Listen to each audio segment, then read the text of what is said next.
കൂട്ടുകാരെ, ഇന്ന് ഞാൻ പരിചയപ്പെടുത്തുന്നത് പൊന്നാങ്കണ്ണി ചീരയാണ്. ഇതാണ് പൊന്നാങ്കണ്ണി ചീര. ഞാൻ ഓൺലൈനിൽ നിന്ന് 10 തൈ 160 രൂപയ്ക്ക് ഞാൻ വാങ്ങിയ തൈയാണ് ഈ പൊന്നാങ്കണ്ണി ചീര. അത് 10 തൈയാണ് കിട്ടിയത്. ഞാനിങ്ങനെ അതിനെ നട്ട് പിന്നെ ഒടിച്ചൊടിച്ച് ഈ മൊത്തം നട്ടതാണ് ഇത്. ഞാൻ ഒരുപാട് പേർക്ക് ഇതിൻ്റെ തൈ ഫ്രീ ആയിട്ടുണ്ട്, ഞാൻ പൈസ കൊടുത്ത് വാങ്ങിയെങ്കിലും ഫ്രീ ആയിട്ട് ഞാൻ കൊടുത്തിട്ടുണ്ട്. അങ്ങനെ ഇവിടെ എത്രയും ഒടിച്ചു. പക്ഷെ വേനലായപ്പോഴത്തേക്ക് എല്ലാം ഉണങ്ങിപ്പോയി.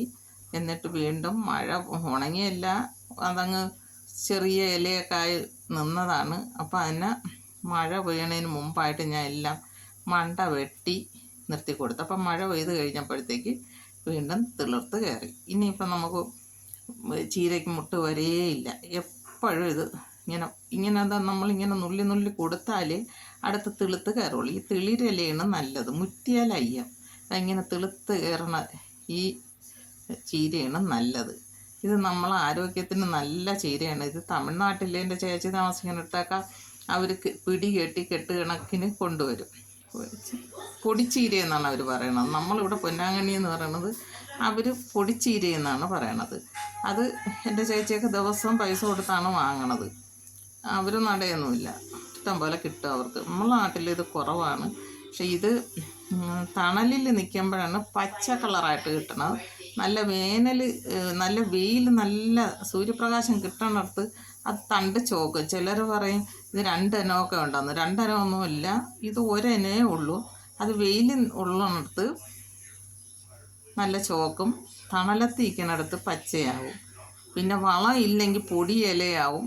നല്ല വളം കൊടുക്കുകയാണെങ്കിൽ ഇത്തിരി വലിപ്പമുള്ള ഇലയും കിട്ടും. അതാണ് ഈ ചീര. അല്ലാതെ ഇത് വേറെ ഇനമൊന്നും മാറി വരണമെന്നൊന്നുമല്ല, എല്ലാം പൊന്നാങ്കണ്ണി തന്നെയാണ്. അതിൻ്റെ ഈ വ്യത്യാസങ്ങൾ ആണ് ഇത്. വെയിലത്ത് നട്ടാലും തണലത്ത് നിന്നാലും ഉള്ളത് ആണ് ഈ ചീരയാണ്. നമുക്കിത് ഒരു പാടും ഉള്ളതല്ല. നട്ടിട്ട് കഴിഞ്ഞാൽ വീണ്ടും അത് പൊടിച്ചങ്ങ് കയറിക്കോളും.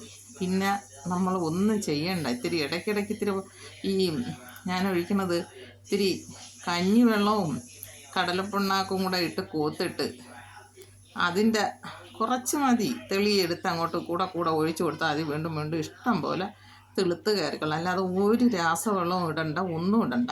നമുക്ക് മായം ചേരാതെ, അതിലൊന്നും വളമൊന്നും ചേർക്കാത്ത നല്ല ചീര നമുക്ക് കഴിക്കാം. എല്ലാവരും ഇത് നട്ട് നോക്കണം. ഇത് ഞാൻ ആണെങ്കിൽ ചീര തോരൻ വയ്ക്കും, തോരനും വയ്ക്കും, ചപ്പാത്തി വയ്ക്കണമെങ്കിൽ പരിപ്പിൻ്റെ കൂടെ ചപ്പാത്തിക്ക് പരിപ്പും കൂടെ ഇട്ട് കറി വയ്ക്കും. അത് നല്ല ടേസ്റ്റാണ്. എനിക്ക് എൻ്റെ ആവശ്യത്തിനുള്ളതെല്ലാം ദിവസം കിട്ടും. ഇത് നല്ലവണ്ണം നമ്മൾ വെള്ളം ഒഴിച്ച് കഴുകിയെടുക്കും. മണ്ണ് ഈ തറ പറ്റി നിൽക്കുന്നതുകൊണ്ട് മണ്ണ് കാണാൻ സാധ്യതയുണ്ട്.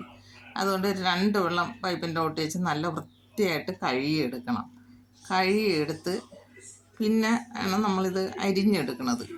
അത് ഒന്നൊന്നായി എടുക്കേണ്ട ആവശ്യമില്ല. ഇത് ചെറുതായതുകൊണ്ട് അത് വാരി കയ്യിൽ വെച്ച് ഒപ്പം വെച്ച് അരിഞ്ഞെടുക്കണതാണ് നല്ലത്. പരിപ്പിൻ്റെ കൂടെ ഇത് കൂടെ ഇട്ട് നമ്മൾ ചപ്പാത്തി കറി ഉണ്ടാക്കും, അല്ലെങ്കിൽ സൂപ്പ് ഉണ്ടാക്കും. നല്ലതാണ്, നല്ല ടേസ്റ്റാണ് സൂപ്പൊക്കെ ഉണ്ടാക്കി കുടിക്കാൻ. ഇതെല്ലാവരും നട്ടുപിടിപ്പിക്കണം. വളരെ എളുപ്പമാണ്. എല്ലാവരും ശ്രമിച്ച് നോക്കണം. എൻ്റെ ഈ വീഡിയോ എല്ലാവർക്കും ഇഷ്ടമായെങ്കിൽ ലൈക്ക് ചെയ്യണം, ഷെയർ ചെയ്യണം, സബ്സ്ക്രൈബ് ചെയ്യണം. ഈ ആവശ്യമുള്ള തൈ എനിക്ക് പൈസയൊന്നും വേണ്ട, ആർക്ക് വേണമെങ്കിലും ഞാൻ തരാം. ഞാൻ ഒരുപാട് പേർക്ക് കൊടുത്തിട്ടുണ്ട്, ആർക്ക് വേണമെങ്കിലും തരാം. ഇത് നല്ല ആരോഗ്യമുള്ളതാണ്. എൻ്റെ എല്ലിനും പല്ലിനും എല്ലാം ബലം കിട്ടണത് ഇതൊക്കെ കഴിച്ചിട്ടാണ്. ഞാൻ പൈസ കൊടുത്ത ചീരയൊന്നും ഞാൻ വാങ്ങിക്കില്ല. എല്ലാവർക്കും ഇത് നട്ടുപിടിപ്പിക്കാം. എല്ലാവരും ശ്രമിച്ച് നോക്കണം. ഇതൊക്കെ വീട്ടിലിരിക്കുന്ന പെണ്ണുങ്ങൾക്ക് ഇത് ചെയ്യാൻ പറ്റുന്നതാണ്. വളരെ എളുപ്പമാണ്. ഇതിന് നമ്മൾ വളമൊന്നും കൊടുക്കണ്ട. ഇതിൽ പെട്ടെന്ന് കീടങ്ങളൊന്നും പറ്റില്ല. അതുകൊണ്ട് ഇത് ചെയ്ത് കൊച്ചുങ്ങൾക്ക് സൂപ്പ് ഉണ്ടാക്കി കൊടുക്കാം. ഈ ചുവന്ന പരിപ്പിൽ കൂടെ ഇട്ട് കുക്കറിലിട്ട് വേവിച്ച് കുട്ടികൾക്ക് സൂപ്പ് ഉണ്ടാക്കി കൊടുക്കാൻ പറ്റിയതാണ്. എല്ലാവരും ശ്രമിച്ച് നോക്കണം.